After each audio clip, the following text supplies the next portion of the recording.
เนื้อสบายเด้อโปรพี่น้องเด้อมากับเบาซักเด้อมื้อนี้ก็สิพามาเห็นผู้ใดอยู่นี่นะผู้ใดมายามเนี่ยมีคนมายามมาจากทางไกลนะเมื่อเฮือนนั่นน่ะรัดใจดีนี่แหละสบายดีมาแปลงโทรศัพท์อีกอันนี้กันโจคนบ้านนอกไงก็มาหอนบางหลักมายามเนี่ยแล้วก็สบายดีนะสบายดีเบิ่งยังคือเก่าอยู่วันคือเก่าไม่ได้อายุเพิ่มขึ้นไปหน่อยนึงอายุเพิ่มไปยังเบิ่งคือเก่าอยู่ก็ดีเลยกลับมาเย็นกันเนี่ยประมาณ 3-4 เดือนเนาะกินหัวได้นมเมืองเล่าเนาะไปอยู่บนต่างกันแตกต่างกันเนาะแตกต่างกันหลายได้เนาะหลายเนาะน่ะแตกต่างกันหลายพวกเขาไปเบิ่งอยู่วิดีโอไปรอมกันเนี่ยเขาเมื่อคนแท็กรอกันไปห้านนั่นห้านหินห้านเฟืออยู่นั่นน่ะเฟือนั่นเนี่ยน่าอยู่ถนนไปแคลี่ก็มันนั่นเด้น่ะก็บ่ได้เห็นหน้าเพิ่นโดนแหละแต่ก็เกินไปเฟือด่าเพิ่นกลับมาเห็นกันคือเก่า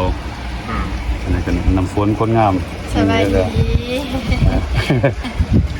เก่านี่ล่ะแม่นมากหมดนั้นงวดนี้ก้าวภาษีอยู่ดนไปในเดือนงวดนี้ว่าเหรียญเมืองลาวเนี่ยครับโอ้ได้ยินข่าวว่ามาวันเว่ว่าเป็นยังไงวันเว่มาวันเว่ได้วันนี้เปรียบร้อยมาเลยนะเปรียบร้อยมาเลยเนี่ยแมนเสื้อผ้ามือขึ้นก็เขาไปเบิ่งเขาไปเบิ่งส่องเค้นข้ามยันเป็นผัวสงมากันโอ้มาหอดแล้วมาจังหอดแล้วครับไปพูดบ้านโจมาหอดมึงเล่าแล้วก็เมาบอกใหม่เลยนะวันนี้มาหอดป้าไปกับเมาบอกใหม่เลยจะซื้อยังซื้อในตัวดิน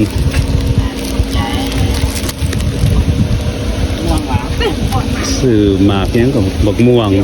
หมากในหมากยังก็ลืมซื้อมากระทันมากระทันมาหัวป้าเพิ่งกับเมาเลยได้เมาโปกาเนี่ย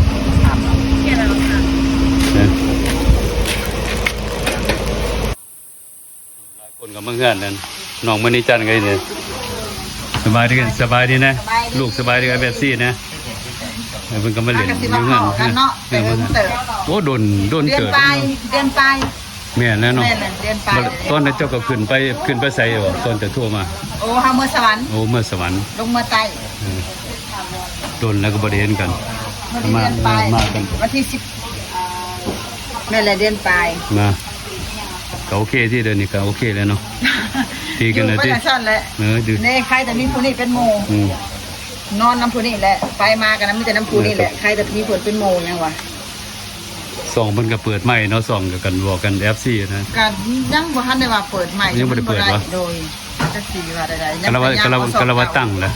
ยังพยายามเอาส่องเก่าอยู่โอ้เสาส่องเก่าพยายามสิดึงเอาส่องเก่าพยายามดึงเอาส่องเก่ามีแต่อดทนเราก็เป็นคือกันนะก็แบบเหย่าไปเลยนะก็แต่ละมือแบบโอ้กูคนนี้เหย่าเลยนะว่าโดนใส่เวลาหลายแล้วYou ready? ยังบ่ลืมตานอนยังบ่ลืมนอนเพิ่นมายังแท้เลย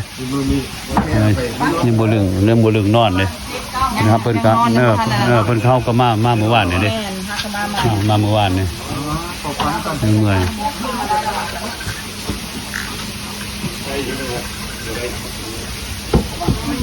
เพิ่นมาเพิ่นซ้ำกับตัวเสือนะตัวใหญ่นะโอ้ตัวใหญ่ขนาดนั้นมึงต้องไปขี่รถอย่างแน่นี่นะไปขี่รถอย่างแน่พ่อเนี่ยขี่รถไปนั่นเจ้าน่ะปล่อยรถจักรนำไปผมบริหารมาก่อนซาปลาเป็นกันยังคือเก่ากับซาปลาซักบนมาเนี่ยกันก็กระติดประมาณสองกระติดก่อนก็เห็ดบ่แล้วก็กลับมาขึ้นอีกยามเห็ดมันแล้วบัดเที่ยวนี่เบิ่งคือสิแบบมันโอเคอยู่พวกนั้นเขาเขียนเอาผูกอยู่ตอนตีก็ไปเบิ่งไงแต่เก่าบ่ได้ขึ้นตัวนั้นนะ แต่เก่าก็เขียนนั่นดิสพูคนก็ซื้อปลาอยู่นะเดี๋ยวจะเป็นเวลาประมาณหาโมงปลายก็สอกไปนั่นหานเที่ยงค่ำเลยนะไปเวลิงกับเที่ยงค่ำโดนนะบ่ได้ไปที่หนึ่งกับประมาณเดือนปลายป่ะนะไปบนหนองไปยังก็จะเป็นตัวนี้ก็เป็นนั่นนะซาสวิมมึงผู้คนเฮ็ดใหม่ได้ซานี่กันเฮ็ดใหม่เด้เขาก็เลี้ยวลงไปอาบน้ำก็ได้นะ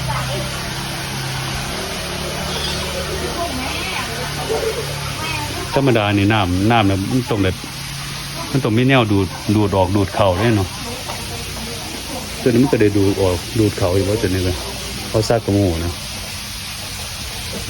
คือมันเปลี่ยนน้ำคือมันเปลี่ยนเปล่งแต่น้ำใส่กระโม่นะ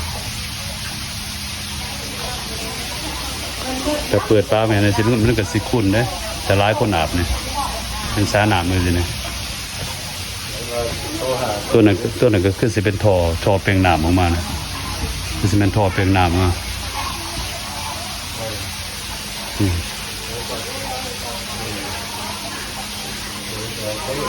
โจเพิ่งก็ยังโมท่านลึงครับ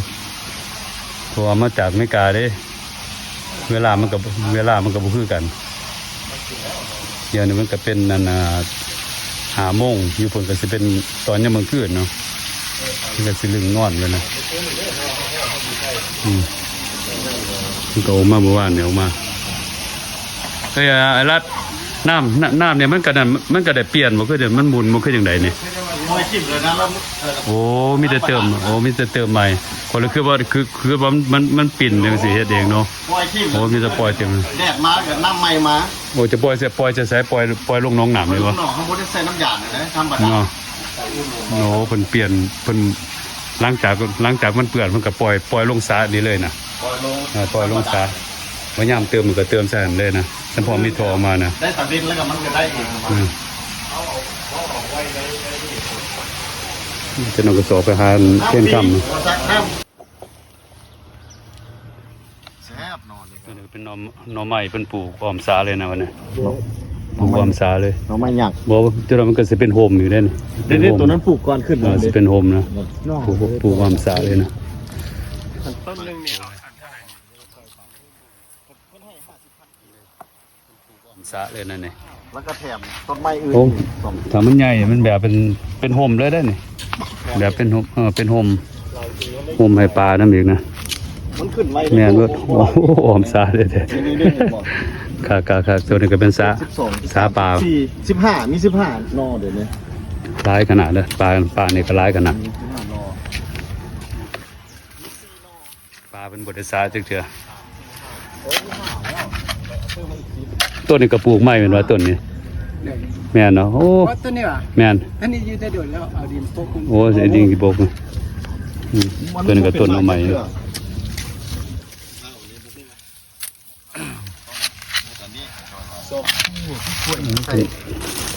แบบอ้อมสวนเลย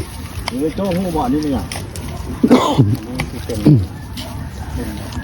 เฮ้ยจัดการตัวนี้ให้อ้ายน้ำไงเห็นแบบท่านขัดเลย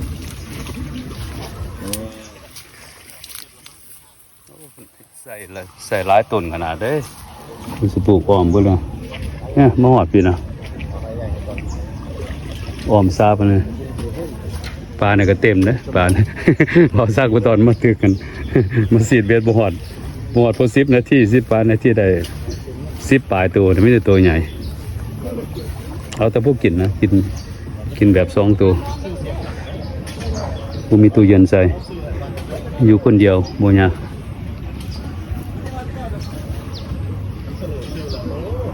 เปลี่ยนบ่อยู่กลางนี่มีแต่ปลาใหญ่ๆได้นะปลาเพิ่นก็เอาเต่ามาเลี้ยงน้ำที่เพิ่นเอาเต่ามาเลี้ยงน้ำนั่นนี่เต่าจักตัวเพิ่นเอามาปล่อยนี่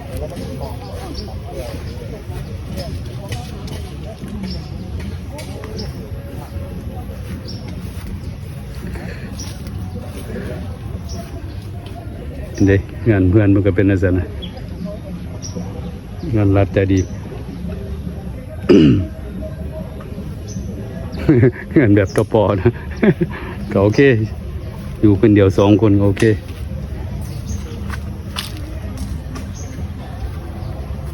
สอนตะป่าเพิ่นนะป่าเพิ่นโอ้หลายแท้ๆป่าน้องเลยเอาเหยื่อมาหวานนี่แบบมันขึ้นมาเนี่ยป้าที่สุดหลายแท้ๆอากาศเดียวนี่ก็ดีขนาดนะอากาศอยู่เมืองเราข้างๆก็เป็นต้นหมอกต้นไม้บ่นะ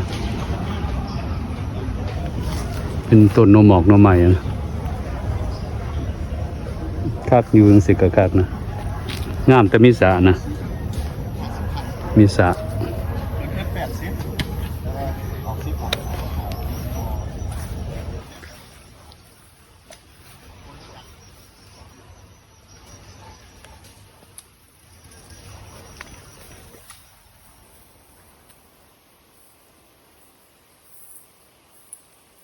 ก็ใหญ่ขนาดนี้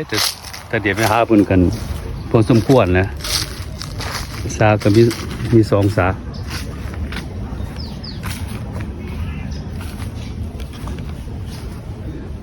ต้นนั้นจะเป็นต้นหยังต้นหมากใหม่หมากลำไยบ่ก็หมากยังไงเว้ยมันขึ้นหมากเว้ยมันขึ้นหมากเลยนะเพิ่นก็บ่ตัดนี่บักกล้วยนะไม่ว่านี่บักกล้วยโอ้ไก่สิสุกแล้วเอาไปบ่มหน่อยแล้วบักกล้วยซ้ำคือมันหน่อยบ่คือไงบ่มหน่อยแล้วเนาะว่าซักกะหมูหอนยามบ่มตอนใดกะหมูมันใหญ่กว่านี้บ่เป็นจังไดตัวนี้ก็เป็นทางหลังเฮือนมันข้างเฮือนนะต้นนี้ใหญ่นี่ก็ต้นบักต้องนั่นน่ะบักต้องหวานอันบ่มีคนกินดอกมีแต่ปล่อยมันหล่นน่ะซิโอเคงามจังมัน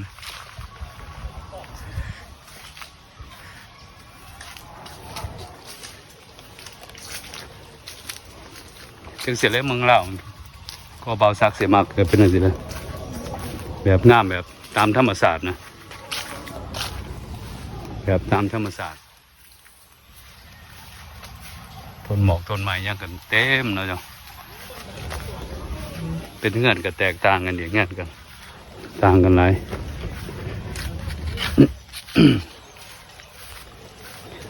นี่ต่างกับเงื่อนมันก็เป็นอย่างนี้แหละต่างกับเงื่อนมันออกมาทั้งหนาก็จะเป็นอย่างนี้ออกมาทั้งหนาเป็นหนทางกันสิเป็นทุ่งนาพอสักกับเขามาทางนี่แหละเขามาทางนี้เอากัน